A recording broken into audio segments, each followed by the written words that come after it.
Middle east में Iran पर America और इजरायली हमलों के बाद हालात बेहद तनावपूर्ण हो रहे हैं और खबर यह आ रही है कि इस महायुद्ध में ब्रिटेन शामिल हो गया। ब्रिटेन अमेरिका और इजरायल के साथ मिलकर ईरान के खिलाफ मोर्चा खोल रहा है। यूएस इजरायल के साथ जंग में अब ब्रिटेन की भी एंट्री हो रही है।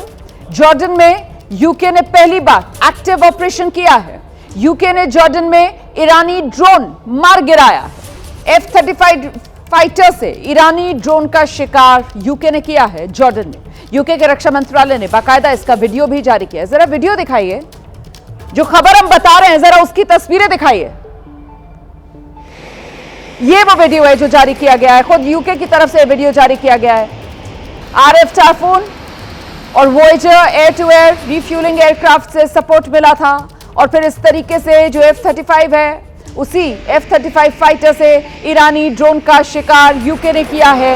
जॉर्डन में यूके ने ये एक्टिव रोल में अमेरिका और इजरायल का साथ दिया है।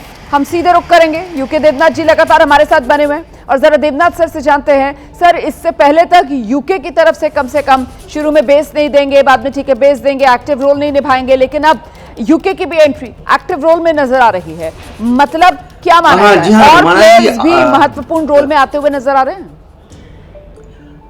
रोमाना जी, ये बहुत बड़ी डेवलपमेंट है। देखिए 3 दिन पहले फ्रांस ने, जर्मनी ने और इंग्लैंड ने यह कहा कि इस युद्ध में वो इजरायल और अमेरिका का समर्थन करते हैं। फ्रांस ने और जर्मनी ने तो अभी तक अपनी आर्मी, नेवी, एयरफोर्स को कहीं पे भी डिप्लॉय नहीं किया है, लेकिन इंग्लैंड ने, यूके ने अपनी एयरफोर्स की जो फॉरवर्ड डिटैचमेंट है उनको भूमध्य सागर में, साइप्रस में और जॉर्डन में डिप्लॉय किया हुआ है। अभी जो आप ये ड्रोन देख रहे हैं ईरान का, जो कि ईरान से लॉन्च होने के बाद इजराइल की तरफ अग्रसर हो रहा था, इसका मैकेनिज्म ये है कि अमेरिका ने कुवैत के ऊपर और इराक और ईरान के बॉर्डर पर बड़े सारे रेडार लगाए हुए हैं। तो जैसे ही वो ईरान से इन ड्रोन्स को लॉन्च करते हैं तो कुवैत में जो ये अमेरिकन रेडार है और इराक में जो अमेरिकन रेडार है वो इनको डिटेक्ट करके खबर जॉर्डन में इन F-35 के जो पायलट्स हैं इनको दे देते हैं। तो F-35 के जो पायलट्स हैं उनको करीबन 11 से 15 मिनट का वार्निंग टाइम मिल जाता है कि वो इंजन स्टार्ट करें, टेक ऑफ करें और इस ड्रोन का पीछा करें। ड्रोन का पीछा करते वक्त इन F-35 को बहुत ध्यान रखना पड़ता है कि ऐसा ना हो कि वो इनको शूट डाउन करें और जो मलबा है वो नीचे किसी बड़े गांव या किसी छोटे शहर पर गिरे। तो बहुत ही डेलिकेट, प्रिसाइज आबादी वाले इलाके के अंदर मलबा ना गिरे, इसका भी ध्यान रखना पड़ता है और कितना कम समय होता है, जैसे कि देवनाथ सर हमें समझा रहे हैं। वैसे सर ये जो ड्रोन्स हैं जो ईरान की तरफ से उड़ाए जाते हैं, कामिकाजी ड्रोन्स बेसिकली, इनके लिए कहा जाता है कि बहुत ही नीचे ये उड़ते हैं और इनका रडार में पकड़ में आना भी अपने आप में बहुत चुनौतीपूर्ण हो जाता है। क्या ये ऐसा भी है?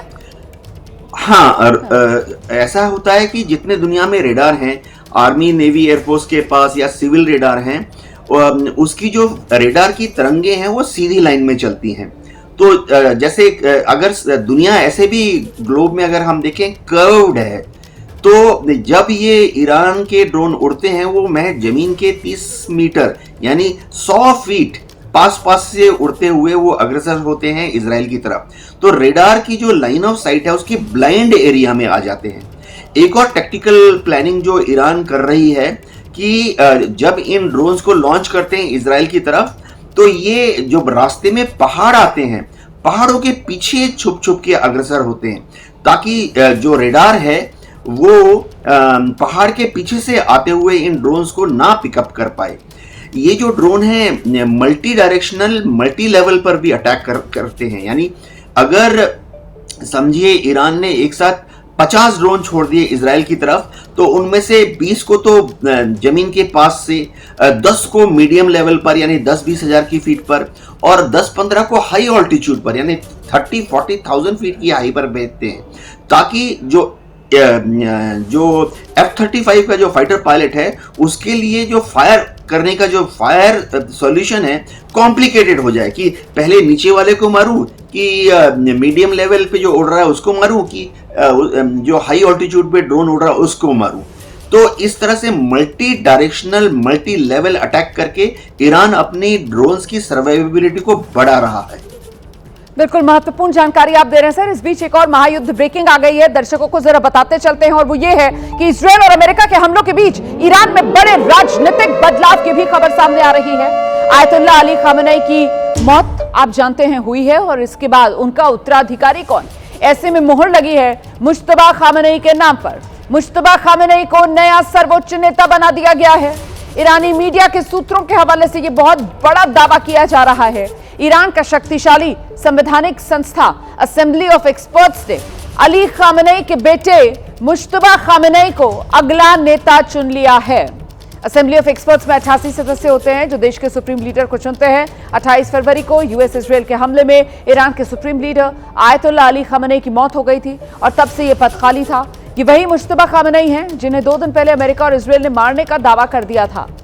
लेकिन अब इन्हीं मुज्तबा खामेनेई को ईरान का सर्वोच्च नेता चुन लिया गया है। सूत्रों के हवाले से ये बड़ी खबर सामने आ रही है।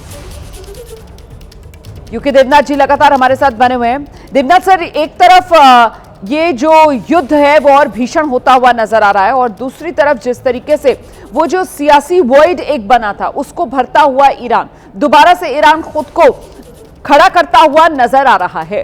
तो मतलब ये संघर्ष अभी जल्द रुकने वाला नहीं, संकेत यही मिल रहा है।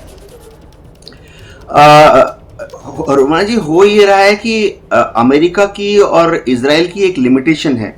उनके पास जो एयर डिफेंस सिस्टम है वो हर रोज करीबन 150 से 200 एयर डिफेंस मिसाइल्स फायर कर रहे हैं अमेरिका और इजराइल, अपने जो इंस्टॉलेशंस हैं पश्चिम एशिया में और अपने जो शहर हैं इजराइल में उनको बचाने के लिए।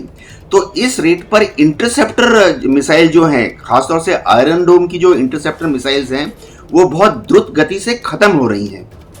अमेरिका ने अब अपने जो नेटो के भंडार हैं यूरोप में, वहां से जो हथियार रखे थे, जो कि उन्होंने नेटो के भंडार में यूरोप में रखे थे रूस से लड़ने के लिए, उनको अब वो हर रोज अपने स्ट्रेटेजिक एयरलिफ्ट कमांड के जो जहाज हैं C-5A star lifter, C-17 globe master, उसमें रखकर इजराइल और पश्चिम एशिया में ला रहे हैं। इस तरह से ईरान की जो मिसाइलें हैं वो भी अगले 5 से 7 दिन में खत्म हो जाएंगी।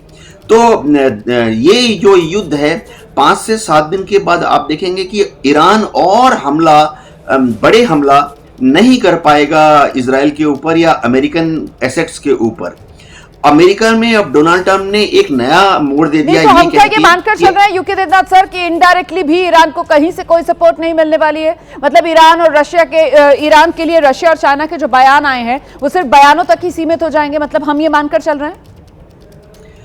रूस की सबसे बड़ी दिक्कत, प्रैक्टिकल दिक्कत यह है कि रूस के यहाँ जितने भी हथियार वो बना रहा है, टैंक की गोले, तोप के गोले, air defence missile system, S-300 air defence system की जो मिसाइलें हैं, S-300 रूस ने ईरान को भी दी हुई हैं। तो ये सारे यूक्रेन के युद्ध में ही खप जा रही हैं। उसके बाद सरप्लस एक्स्ट्रा नहीं बचती हैं जो कि वो ईरान को भेजे। अब हो ये रहा है कि 28 फरवरी में जब से युद्ध हुआ है, ईरान की आसमान में यूएस एयरफोर्स का दबदबा है।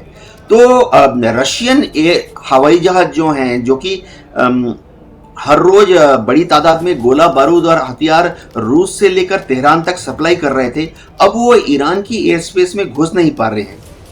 रशिया के पास एक बड़ा विमान है IL-76, हम उसका इस्तेमाल इंडियन एयरफोर्स में भी करते हैं। तो अब वो IL-76 रूस से टेक ऑफ करके ईरान की वायु सीमा में प्रवेश नहीं कर पा रहे हैं, क्योंकि अमेरिका ने बोल दिया है कि अगर रशियन IL-76 ईरान की वायु सीमा में प्रवेश करेगा तो वो एक जायज टारगेट माना जाएगा और उसको शूट डाउन कर दिया जाएगा। अब जमीनी रास्ते से रूस कोशिश कर रहा है कि सेंट्रल एशियन रिपब्लिक्स जैसे हैं किर्गिस्तान, कजाकिस्तान, उस रास्ते से, अफगानिस्तान के रास्ते से वो ईरान को कुछ हथियार भेजे जी। अजरबैजान के रास्ते से भी रूस कोशिश कर रहा है कि ईरान को कुछ हथियार भेजे, लेकिन जमीनी रास्ते से हथियार भेजने में समय लग जाता है।